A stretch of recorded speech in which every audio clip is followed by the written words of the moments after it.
ตามหาหมากันนะสวัสดีตามหาหมาฮะวิ่งมาแล้วไปกลัวหน่อยนึงวิ่งไปละ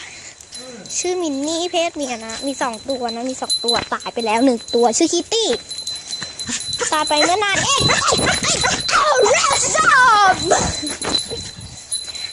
นี่คือกระทาแฮร์รี่พอตเตอร์ฮัลโหลนี่แกไม่ชอบกล้องเหรอยะ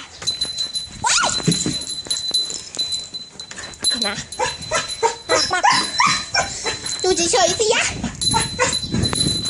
ไปนะนี่นะนี่ห้องสวัสดีเฮงนี่เฮง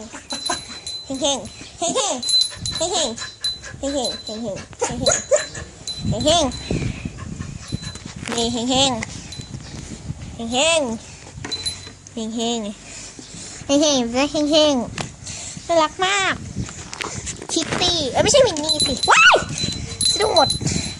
ขึ้นมาสิห้องโอ้ย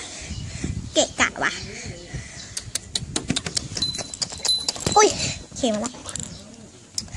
นะมันเป็นพันธุ์อะไรไม่รู้นะแต่มันฉลาดมากเลยนะแต่มันจะขี้มันไปขี้ข้างนอกฮะไปขี้ในบ้านแต่แถมมันยังจะฉี่มันยังจะฉี่แต่บัดไปฉี่ในห้องน้ำตามฉันนี่นะเฮ้ยสำหรับวันนี้ขอตัวลาไปก่อนบ๊ายบาย